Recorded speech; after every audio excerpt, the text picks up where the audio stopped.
नमस्कार। आकाशवाणी से प्रस्तुत है समाचार प्रभात।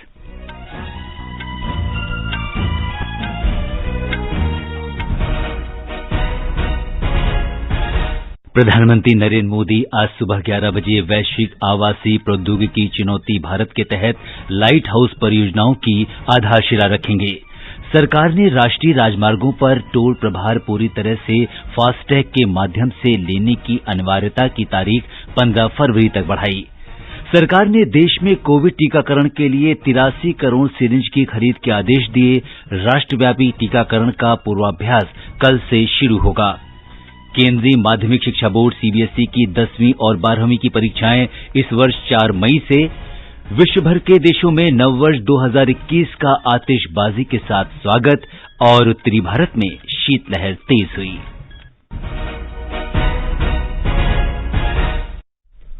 समाचार प्रभात में रवि कपूर के साथ मैं सिद्धार्थ सिंह। सभी श्रोताओं को नववर्ष की शुभकामनाएं। कोविड महामारी के खिलाफ देश एकजुट होकर लड़ रहा है। आप भी हमारे साथ सुरक्षा और बचाव के 3 आसान एहतियाती उपायों का संकल्प लें। मास्क पहनें, 2 गज दूरी है जरूरी, सुरक्षित दूरी बनाए रखें, हाथ और मुंह साफ रखें। अब समाचार विस्तार से। प्रधानमंत्री नरेंद्र मोदी आज सुबह 11 बजे वीडियो कॉन्फ्रेंसिंग के माध्यम से 6 राज्यों के 6 शहरों में वैश्विक आवासीय प्रौद्योगिकी चुनौती GHTC भारत के तहत लाइट हाउस परियोजनाओं की आधारशिला रखेंगे। प्रधानमंत्री भारत में सस्ते और टिकाऊ आवासीय उत्प्रेरक आशा के तहत विजेताओं की घोषणा भी करेंगे और प्रधानमंत्री आवास योजना शहरी को लागू करने में उत्कृष्टता के लिए वार्षिक पुरस्कार भी प्रदान करेंगे। कार्यक्रम के दौरान प्रधानमंत्री नवारितिह के नाम से नवाचार निर्माण प्रौद्योगिकी के बारे में प्रमाण पत्र पाठ्यक्रम और 54 नवाचार आवासीय निर्माण प्रौद्योगिकी के सार संग्रह भी जारी करेंगे। आवासन और शहरी मामलों के मंत्री तथा त्रिपुरा, झारखंड, उत्तर प्रदेश, मध्य प्रदेश, गुजरात, तमिलनाडु और आंध्र प्रदेश के मुख्यमंत्री भी इस अवसर पर मौजूद रहेंगे। एक रिपोर्ट। लाइट हाउस परियोजनाओं के माध्यम से देश में पहली बार नए युग में वैकल्पिक प्रौद्योगिकी, सामग्रियों और प्रक्रियाओं के उपयोग से बड़े स्तर पर निर्माण की झलक पेश की जाएगी। इस तरह के निर्माण कार्य मध्य प्रदेश के इंदौर, गुजरात के राजकोट, तमिलनाडु के चेन्नई, झारखंड में रांची, त्रिपुरा में अगरतला और उत्तर प्रदेश में लखनऊ में किए जा रहे हैं। हर जगह इस तरह के 1000 आवासों का निर्माण होगा। ये निर्माण कार्य 12 महीने के अंदर पूरे कर लिए जाने की आशा है, जबकि सामान्य रूप से इसमें अधिक समय लगता है। साथ ही ऐसे निर्माण में कम लागत आएगी। वे दीर्घकालिक और उच्च गुणवत्ता वाले होंगे। प्रधानमंत्री आवास योजना शहरी का उद्देश्य 2022 तक सभी के लिए आवास का लक्ष्य प्राप्त करना है। राज्यों, केंद्र शासित प्रदेशों, शहरी निकायों और लाभार्थियों के विशिष्ट योगदान को सम्मानित करने के लिए आवास और शहरी मामलों के मंत्रालय ने इस योजना को लागू करने में उत्कृष्टता के वार्षिक पुरस्कारों की शुरुआत की है। समाचार कक्ष से विशाल शर्मा। इंदौर उन 6 शहरों में शामिल है जहां प्रधानमंत्री आज लाइट हाउस परियोजनाओं की आधारशिला रखेंगे। हमारी संवाददाता ने बताया है कि इस कार्यक्रम में अन्य लोगों के अलावा राज्यपाल आनंदीबेन पटेल और मुख्यमंत्री शिवराज सिंह चौहान इंदौर से वर्चुअल रूप से शामिल होंगे। इंदौर में लाइट हाउस प्रोजेक्ट के क्रियान्वयन से भवन निर्माण की नवीन तकनीकों को प्रदेश में प्रोत्साहन मिलने के साथ निर्माण अवधि भी कम होगी। इंदौर में निर्मित होने वाले इस महत्वाकांक्षी प्रोजेक्ट में पूर्व निर्मित सैंडविच पैनल प्रणाली के माध्यम से 1024 आवासीय इकाइयों का निर्माण किया जाना है। इंदौर नगर निगम कमिश्नर प्रतिभा पाल ने बताया कि लाइट हाउस प्रोजेक्ट की क्रियान्वयन अवधि में शैक्षणिक संस्थाओं जैसे IIT, IIM इसका उपयोग लाइव प्रयोगशाला के रूप में कर सकेंगे। लाइट हाउस प्रोजेक्ट के माध्यम से इंदौर नवीन निर्माण तकनीकी के प्रोत्साहन में महत्वपूर्ण भूमिका निभा सकेगा। पूजा पी वर्धन, आकाशवाणी समाचार, भोपाल। सड़क परिवहन और राजमार्ग मंत्रालय ने राष्ट्रीय राजमार्ग नेटवर्क पर टोल प्रभार पूरी तरह से फास्टैग के माध्यम से लेने की अनिवार्यता की तारीख 15 फरवरी तक बढ़ा दी है। इससे पहले भारतीय राष्ट्रीय राजमार्ग प्राधिकरण ने टोल चार्ज नकद लेने की व्यवस्था आज 1 जनवरी से पूरी तरह समाप्त करने की घोषणा की थी। फिलहाल फास्टैग से टोल का भुगतान लगभग 80% तक हो रहा है। प्राधिकरण को लिखे पत्र में मंत्रालय ने कहा है कि 15 फरवरी से भुगतान पूरी तरह फास्टैग से ही सुनिश्चित करने के लिए राजमार्ग प्राधिकरण मंत्रालय से आवश्यक विनियामक अनुमति प्राप्त कर सकती है।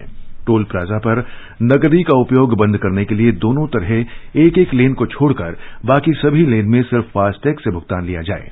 इन लेनों में बिना फास्टैग वाले वाहनों को दोगुने टोल का भुगतान करना होगा। सरकार ने देश में कोविड-19 के टीकाकरण और व्यापक प्रतिरक्षण कार्यक्रम के लिए 83 करोड़ सिरिंज की उपलब्धता के आदेश दिए हैं। केंद्रीय स्वास्थ्य मंत्रालय के अनुसार 35 करोड़ अतिरिक्त सिरिंजों के लिए भी निविदाएं आमंत्रित की गई हैं। सरकार ने कोरोना की वैक्सीन के लिए 30 करोड़ लोगों की प्राथमिकता सूची तैयार की है, जिसमें स्वास्थ्यकर्मी, अग्रणी कार्यकर्ता और सफाई कर्मी शामिल हैं। इससे पहले कोविड-19 वैक्सीन संबंधी राष्ट्रीय विशेषज्ञ समूह ने 3 प्रकार के लोगों को प्राथमिकता पूर्वक वैक्सीन दिए जाने की सिफारिश की थी, जिनमें लगभग 1 करोड़ स्वास्थ्यकर्मी, लगभग 2 करोड़ अग्रणी कार्यकर्ता शामिल हैं। समूह ने लगभग 27 करोड़ लोगों को उम्र के आधार पर प्राथमिकता देने की सिफारिश की है। कोरोना की वैक्सीन को एक निश्चित तापमान पर रखना जरूरी होता है, इसलिए वैक्सीन के भंडारण के लिए देश के लगभग 28,947 कोल्ड चेन प्वाइंट्स का उपयोग किया जाएगा। कोविड टीकाकरण का राष्ट्रव्यापी पूर्वाभ्यास कल से शुरू होगा। केंद्र सरकार ने सभी राज्य सरकारों और केंद्र शासित प्रदेशों से टीकाकरण के लिए पर्याप्त तैयारियां सुनिश्चित करने को कहा है। केंद्रीय स्वास्थ्य सचिव राजेश भूषण ने इसकी तैयारी के लिए राज्यों के प्रमुख स्वास्थ्य सचिवों और अन्य संबंधित अधिकारियों के साथ कल उच्च स्तरीय बैठक की। सभी राज्यों की राजधानियों में कम से कम 3 स्थानों पर पूर्वाभ्यास किया जाएगा। इस अभ्यास का उद्देश्य वास्तविक टीकाकरण के काम के दौरान आने वाली चुनौतियों का पता लगाना तथा इससे जुड़े लोगों को प्रशिक्षित करना है। प्रधानमंत्री नरेंद्र मोदी ने कहा है कि वर्ष 2020 स्वास्थ्य से संबंधित चुनौतियों का था, वहीं 2021 में स्वास्थ्य समस्याओं का हल निकलेगा। कल वीडियो कॉन्फ्रेंस के माध्यम से गुजरात के राजकोट में अखिल भारतीय आयुर्विज्ञान संस्थान की आधारशिला रखते हुए श्री मोदी ने कहा कि भारतीय चिकित्सा पेशेवरों की क्षमता और सेवा के प्रति उनके उत्साह तथा व्यापक स्तर पर टीकाकरण के अनुभव के साथ भारत दुनिया के सामने कोविड से निपटने के लिए एक किफायती और कुशल समाधान लेकर आएगा। प्रधानमंत्री ने कहा कि भारत ने दुनिया के अन्य देशों की अपेक्षा अपने यहां बड़ी संख्या में लोगों को कोरोना से बचाए रखा है। श्री मोदी ने कहा कि देश में कोरोना टीकाकरण के लिए दुनिया का सबसे व्यापक अभियान चलाने की तैयारी हो रही है। कोरोना से पीड़ित साथियों को बचाने का भारत का रिकॉर्ड दुनिया से बहुत बेहतर रहा है। वहीं अब संक्रमण के मामले में भी भारत लगातार नीचे की तरफ जा रहा है। साल 2020 में संक्रमण की निराशा थी, चिंताएं थी, 2020 की वो पहचान बन गई। लेकिन 2021 इलाज की आशा लेकर के आ रहा है। वैक्सीन को लेकर भारत में हर जरूरी तैयारियां चल रही है। भारत में बनी वैक्सीन तेजी से हर जरूरी वर्ग तक पहुंचे, इसके लिए कोशिशें अंतिम चरणों में हैं। दुनिया का सबसे बड़ा टीकाकरण अभियान चलाने के लिए भारत की तैयारियां जोरों पर है। श्री मोदी ने कहा कि वे जब तक दवाई नहीं तब तक ढिलाई नहीं के मंत्र पर जोर देते रहे हैं, लेकिन 2021 के लिए उनका मंत्र दवाई भी कड़ाई भी होगा। पहले मैं कहता था दवाई नहीं तो ढिलाई नहीं, लेकिन अब मैं फिर से कह रहा हूं दवाई भी और कड़ाई भी। कड़ाई भी बरतनी है और दवाई भी लेनी है। दवाई आ गई तो सब छूट मिल गई, ये भ्रम में मत रहना। दुनिया यही कहती है, वैज्ञानिक यही कहते हैं, और इसलिए अब मंत्र रहेगा हमारा 2021 का, दवाई भी और कड़ाई भी। देश में कोविड से स्वस्थ होने की दर 96.04% हो गई है। पिछले 24 घंटे में 21,821 लोगों में कोरोना संक्रमण की पुष्टि हुई। इसके साथ ही संक्रमित लोगों की संख्या 1,02,66,674 हो गई है। इस समय 2,57,656 मरीजों का उपचार चल रहा है। दिल्ली में कल 574 लोगों में कोरोना संक्रमण की पुष्टि हुई। दिल्ली में अब तक 6,25,000 से अधिक लोग संक्रमित हो चुके हैं। दिल्ली सरकार ने कहा है कि अब तक 6,09,000 से अधिक संक्रमित व्यक्ति स्वस्थ हो चुके हैं। पिछले 24 घंटों में 888 लोग स्वस्थ हुए, जबकि 13 लोगों की मृत्यु हो गई। दिल्ली में कोरोना से मृतकों की संख्या 10,536 हो गई है। इस समय राजधानी में 5,511 मरीजों का इलाज चल रहा है। बिहार में कोविड संक्रमण से अब तक 2,46,685 मरीज स्वस्थ हो चुके हैं। उपचाराधीन मरीजों की संख्या में लगातार कमी आ रही है। इस समय 4,709 रोगियों का विभिन्न अस्पतालों में इलाज चल रहा है। पिछले 24 घंटों में 299 मरीज स्वस्थ हुए, जबकि 392 लोगों में कोविड संक्रमण की पुष्टि हुई। बिहार में कोविड से स्वस्थ होने की दर 97.58% हो गई है, जो कि राष्ट्रीय औसत से 1.54% अधिक है। गुजरात में कल 780 लोगों में कोविड संक्रमण की पुष्टि हुई। राज्य में कोविड से स्वस्थ होने की दर बढ़कर 94.23% हो गई है। ब्यौरा हमारे संवाददाता से।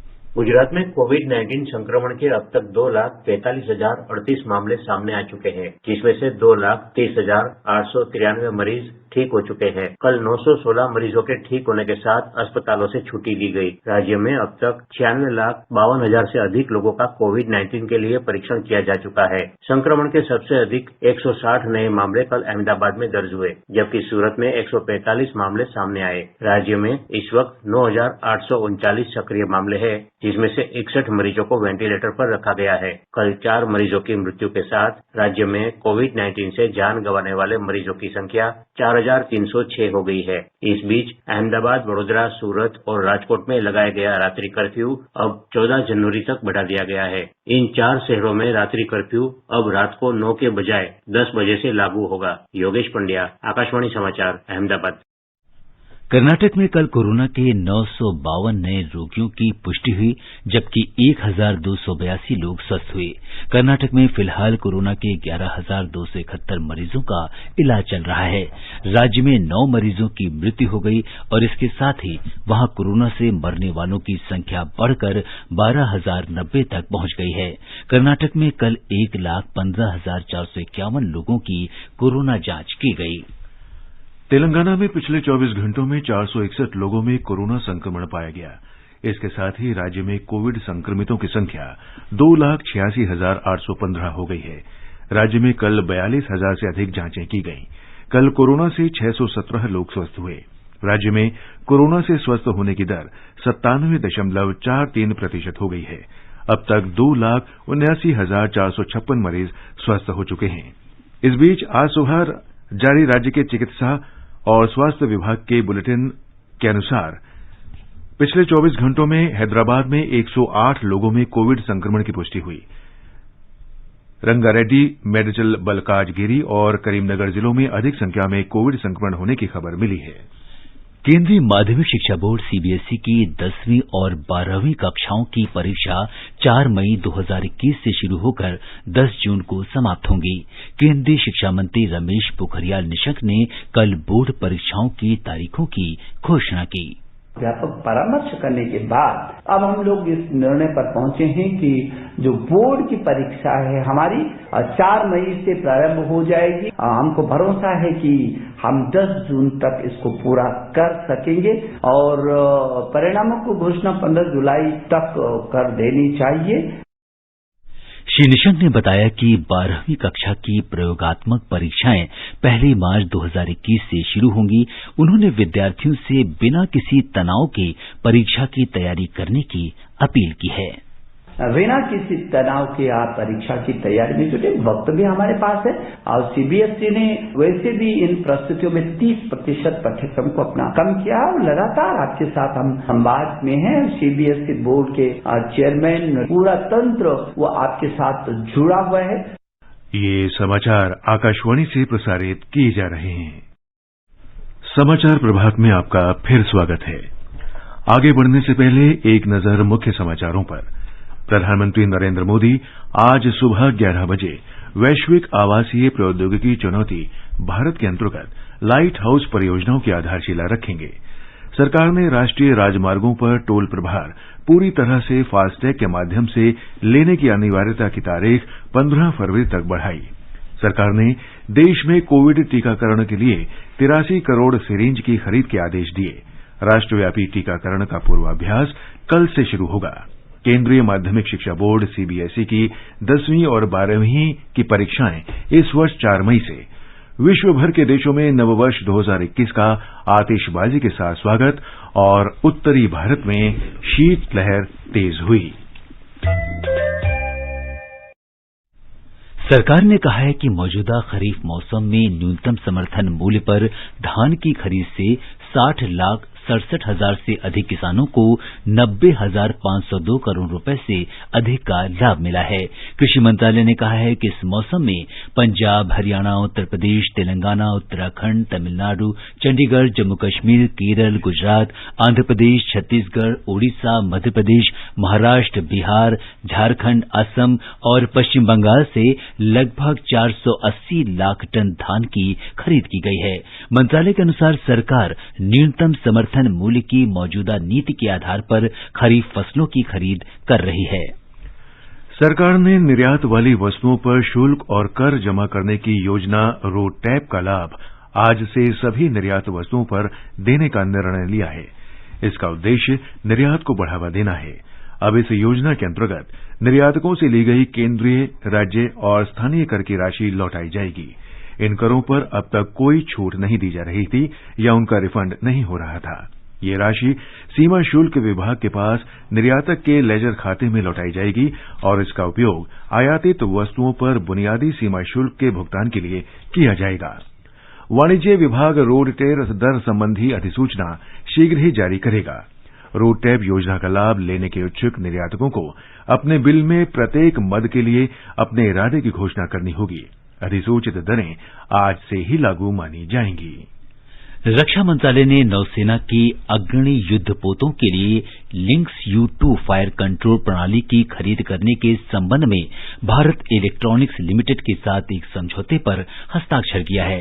इस पर 1,355 करोड़ रुपए की लागत आएगी। देश में ही विकसित इस प्रणाली से प्रधानमंत्री नरेंद्र मोदी के आत्मनिर्भर भारत मिशन को बढ़ावा मिलेगा। लिंक्स U-2 प्रणाली जमीन और हवा में मौजूद लक्ष्यों का पता लगाकर उन पर सटीक निशाना लगाने में सक्षम है। विधि और न्याय मंत्रालय ने 4 न्यायाधीशों को ओडिशा, तेलंगाना, मद्रास और जम्मू कश्मीर उच्च न्यायालय के मुख्य न्यायाधीश के रूप में प्रोन्नत करने की अधिसूचना जारी की है। मंत्रालय की अधिसूचना में कहा गया है कि राष्ट्रपति रामनाथ कोविंद ने न्यायमूर्ति डॉक्टर एस मुरलीधर को ओडिशा, न्यायमूर्ति कुमारी हिमा कोहली को तेलंगाना, पंकज मित्तल को जम्मू कश्मीर और लद्दाख तथा संजीव बनर्जी को मद्रास उच्च न्यायालय के मुख्य न्यायाधीश पद पर नियुक्त किया है। वार्षिकी 2020 की विशेष श्रृंखला में आज प्रस्तुत है स्वच्छ और हरित ऊर्जा संसाधनों के लिए भारत के प्रयासों के संबंध में एक रिपोर्ट। केंद्र में प्रधानमंत्री नरेंद्र मोदी के नेतृत्व वाली राष्ट्रीय जनतांत्रिक गठबंधन सरकार ने अपने पिछले 6.5 साल के कार्यकाल में ऊर्जा उत्पादन, वितरण और उस तक पहुंच के परिदृश्य में जबरदस्त परिवर्तन किया है। ऊर्जा क्षेत्र में बदलाव की इस कहानी को इस तथ्य से समझा जा सकता है कि देश में आज ऊर्जा का उत्पादन आवश्यकता के मुकाबले लगभग 2 गुना हो गया है। ऊर्जा उत्पादन के नए और नवीकरणीय संसाधनों की मजबूती से विकास का इस क्षेत्र की सफलता में बराबर का योगदान है। ब्यौरा हमारे संवाददाता से। केंद्र की नरेंद्र मोदी सरकार ने सत्ता की शपथ लेते ही प्रभावी अक्षय ऊर्जा कार्यक्रम चलाने की दिशा में अपनी प्रतिबद्धता को स्पष्ट किया। इस क्षेत्र में निरंतर जोर देने का प्राथमिक उद्देश्य ऊर्जा सुरक्षा तथा ऊर्जा पहुंच को बढ़ावा देना और कार्बन पदचिन्हों को कम करना रहा है। यह उद्देश्य 2005 के स्तर से 33 से 35% ग्रीन हाउस गैसों के उत्सर्जन को कम करने के लिए 2015 के पेरिस समझौते के अंतर्गत भारत की प्रतिबद्धताओं के अनुरूप है। प्रधानमंत्री नरेंद्र मोदी ने पिछले वर्ष जलवायु परिवर्तन सम्मेलन में अपने संबोधन में कहा, Our solar capacity has grown from 2.63 gigawatts in 2014 to 36 gigawatts in 2020. Our renewable energy capacity is the 4th largest in the world. It will reach 175 gigawatts before 2022, and we have an even more ambitious target now, 450 gigawatts of renewable energy capacity by 2030. घटती लागत, बेहतर उपयोगिता और विश्वसनीयता के साथ अर्थव्यवस्था के विभिन्न क्षेत्रों में ऊर्जा की जरूरतों को पूरा करने के लिए नवीकरणीय ऊर्जा एक आकर्षक विकल्प है। नवीकरणीय ऊर्जा से उत्पन्न की जा रही बिजली की प्रति यूनिट दर प्रचलित ईंधन माध्यमों से उत्पन्न बिजली से लगभग आधा है। इस क्षेत्र में चल रहे अनुसंधान और नवाचार के साथ ही यह दर और भी कम होने की संभावना है। आकाशवाणी समाचार से विशेष रूप से बात करते हुए केंद्रीय नवीन और नवीकरणीय ऊर्जा मंत्री आर.के. सिंह ने कहा, By 2030, our non-fossil fuel generating capacity will be 65%. If you add the capacity under construction, then our non-fossil fuel power generation capacity comes to almost about 50%, 51%. केंद्र सरकार ने 2015 में राष्ट्रीय सौर मिशन के अंतर्गत देश में सौर ऊर्जा उत्पादन के लक्ष्य को 20 गीगावाट से बढ़ाकर 100 गीगावाट कर दिया। 2019 में शुरू किए गए प्रधानमंत्री कुसुम योजना के तहत अन्नदाताओं को ऊर्जादाता बनाने की पहल के कारण देश में किसानों को अभूतपूर्व लाभ पहुंचा। इस योजना के अंतर्गत किसान अपने बंजर भूमि पे छोटे सौर ऊर्जा संयंत्र स्थापित कर सकते हैं। इस योजना के अंतर्गत सौर ऊर्जा संचालित पंप भी आवंटित किए जा रहे हैं। नवीकरणीय ऊर्जा परियोजनाओं को 30 करोड़ रुपए तक की सीमा के ऋण के लिए प्राथमिक क्षेत्रों में शुमार किया गया है। आनंद चतुर्वेदी, आकाशवाणी समाचार, दिल्ली। विश्व भर में नववर्ष 2021 का स्वागत आतिशबाजी के साथ किया गया, लेकिन भीड़ भाड़ की अनुमति कुछ ही जगहों पर रही।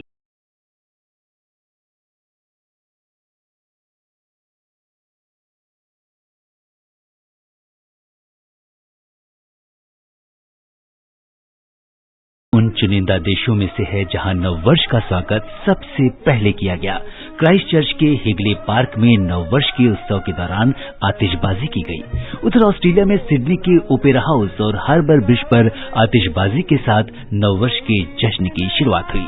ताइवान में राजधानी के प्रमुख टावर ताइपेई पर हर साल की तरह आतिशबाजी का प्रदर्शन हुआ।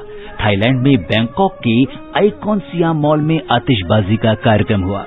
देश में नए साल के स्वागत के लिए जगह जगह भीड़ भाड़ पर रोक लगा दी गई ताकि महामारी को रोकने के प्रयास किए जा सके।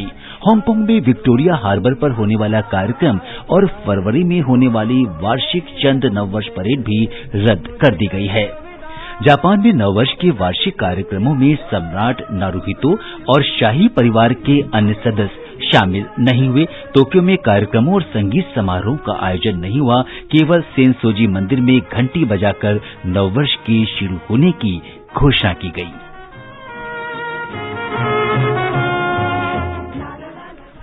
कोरोना की पाबंदियों के कारण पूरे देश में 2020 की विदाई और नए साल 2021 के स्वागत का जश्न फीका रहा। राष्ट्रीय राजधानी दिल्ली में कल तक कर्फ्यू लगे होने के कारण सार्वजनिक स्थानों पर किसी भी तरह का उत्सव मनाने या लोगों के जमा होने पर पाबंदी लगी हुई है। वहीं बेंगलुरु, मुंबई और पुणे में भी धारा 144 लगाई गई थी। हालांकि गोवा की राजधानी पणजी में सैलानियों और स्थानीय लोगों ने आतिशबाजी करके नए साल का स्वागत किया। केरल में अन्य वर्षों के मुकाबले इस बार बहुत कम संख्या में लोग नववर्ष का जश्न मनाने के लिए फोर्ट कोची पर जमा हुए। कोलकाता में पश्चिम बंगाल पुलिस ने पार्क स्ट्रीट इलाके में उत्सव के लिए निकले लोगों को मास्क बांटे। पंजाब के अमृतसर में नववर्ष के अवसर पर लोगों ने स्वर्ण मंदिर जाकर दर्शन किए और मत्था टेका। राष्ट्रपति, उपराष्ट्रपति और प्रधानमंत्री ने नववर्ष 2021 के अवसर पर देशवासियों को शुभकामनाएं दी हैं।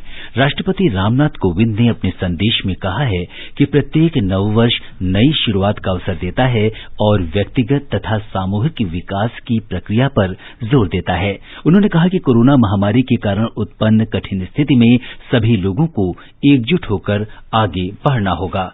उपराष्ट्रपति एम वेंकैया नायडू ने कहा कि नववर्ष एक ऐसा अवसर है जहां नई उम्मीदों और मिलजुल कर रहने की भावना को मजबूती मिलती है। उन्होंने कहा कि नववर्ष का स्वागत नई उम्मीदों की भावना के साथ होना चाहिए। प्रधानमंत्री नरेंद्र मोदी ने नववर्ष 2021 के अवसर पर देश को शुभकामनाएं दी हैं। मेरे प्यारे देशवासियों, आज 2021 की शुरुआत होने जा रही है। मैं आपको नए वर्ष के लिए बहुत बहुत शुभकामनाएं देता हूं। आप खुद स्वस्थ रहिए, अपने परिवार को स्वस्थ रखिए। बहुत बहुत धन्यवाद। सूचना और प्रसारण मंत्री प्रकाश जावड़ेकर ने लोगों को नए साल की शुभकामनाएं देते हुए कहा कि 2020 की शुरुआत कोरोना से हुई थी और साल के अंत में वैक्सीन आई। नया साल शुरू हो रहा है, ढेर सारी शुभकामनाएं। पिछले वर्ष की छाया इस साल न पड़े। कोरोना से 2020 शुरू हुआ, वैक्सीन से उसका अंत हो रहा है, अच्छी चीज है। मनुष्य की लगन, प्रतिभा, मेहनत, बुद्धि, उसके कारण ये वैक्सीन सिद्ध हुआ है। इस बार बचना है, 6 महीने और सावधानी बरतनी है, लेकिन उसके साथ साथ नई तरक्की की मंजिल भी प्राप्त करनी है। देश के उत्तरी राज्यों में शीतलहर तेज हो गई है। मौसम विभाग ने कहा है कि नए पश्चिमी विक्षोभ के असर से नववर्ष पर उत्तर भारत में शीतलहर जारी रहेगी। रविवार तक हल्की वर्षा या बर्फबारी होने का अनुमान है। ये स्थिति 6 जनवरी तक जारी रह सकती है। अगले 48 घंटे में हिमाचल प्रदेश, पंजाब, हरियाणा, चंडीगढ़, उत्तर प्रदेश, राजस्थान, पश्चिमी मध्य प्रदेश और दिल्ली में शीतलहर के हालात बनेंगे। ये समाचार हमारी वेबसाइट newsonair.com/hindi पर भी उपलब्ध हैं। चलो मिलकर एक शुरुआत करें, चलो एक फैसला आज करें, मास्क नहीं तो टोकेंगे, कोरोना को रोकेंगे, चलो एक इरादा करते हैं, चलो कुछ वादा करते हैं, मास्क नहीं तो टोकेंगे, कोरोना को रोकेंगे। और रवि, अब बताएं कि आज के समाचार पत्रों में क्या कुछ खास है। जी सिद्धार्थ, प्रधानमंत्री नरेंद्र मोदी के राजकोट में एम्स की शिलान्यास रखने और उनके संबोधन को सभी अखबारों ने अपनी पहली सुर्खी बनाया है। दैनिक जागरण लिखता है, मोदी मंत्र, दवाई भी कड़ाई भी। प्रधानमंत्री ने कहा, देश में कोरोना संक्रमण के मामलों में आ रही कमी। अमर उजाला के शब्द हैं, कल देश भर में टीकाकरण का पूर्वाभ्यास। प्रधानमंत्री बोले, सबसे बड़ा अभियान जल्द। वीर अर्जुन ने इसे अपनी सुर्खी बनाते हुए लिखा है, टीकाकरण की तैयारियां आखिरी दौर में। दैनिक ट्रिब्यून लिखता है, भारत में दुनिया का सबसे बड़ा टीका अभियान चलेगा। विश्व के नेताओं की उनके कार्यकाल में स्वीकृति पर नजर रखने वाली डेटा फर्म के सर्वेक्षण को पंजाब केसरी ने अपनी सुर्खी बनाते हुए लिखा है, विश्व रेटिंग में मोदी टॉप पर। 75% लोगों ने प्रधानमंत्री का समर्थन किया। सेवानिवृत्ति कोष का प्रबंधन करने वाले निकाय ईपीएफओ के कल 6 करोड़ से अधिक अंशधारकों को 2019-20 के लिए कर्मचारी भविष्य निधि पर 8.5% की दर से ब्याज का भुगतान शुरू करने की खबर जनसत्ता में है। साल 2020 की चुनौतियों और 2021 की आशाओं को अखबारों ने अपने विशेष आलेख में दिया है। हिन्दुस्तान ने इसे अपनी बैनर हेडलाइन बनाते हुए लिखा है, स्वागत 2021। दिल्ली में 59 साल बाद दिसंबर महीने में दूसरी बार लगातार 8 दिनों तक शीतलहर चलने को हिन्दुस्तान ने अपनी सुर्खी बनाया है। पत्र लिखता है, 1961 में दिल्ली में 8 दिन शीतलहर चली थी। अंत में मुख्य समाचार एक बार फिर। प्रधानमंत्री नरेंद्र मोदी आज सुबह 11 बजे वैश्विक आवासीय प्रौद्योगिकी चुनौती भारत के तहत लाइट हाउस परियोजनाओं की आधारशिला रखेंगे। सरकार ने राष्ट्रीय राजमार्गों पर टोल प्रभार पूरी तरह से फास्टैग के माध्यम से लेने की अनिवार्यता की तारीख 15 फरवरी तक बढ़ाई। सरकार ने देश में कोविड टीकाकरण के लिए 83 करोड़ सिरिंज की खरीद के आदेश दिए। राष्ट्रव्यापी टीकाकरण का पूर्वाभ्यास कल से शुरू होगा। केंद्रीय माध्यमिक शिक्षा बोर्ड सीबीएसई की 10वीं और 12वीं की परीक्षाएं इस वर्ष 4 मई से। विश्व भर के देशों में नववर्ष 2021 का आतिशबाजी के साथ स्वागत और उत्तरी भारत में शीतलहर तेज हुई। इसके साथ ही समाचार प्रभात का ये अंक समाप्त हुआ। नमस्कार।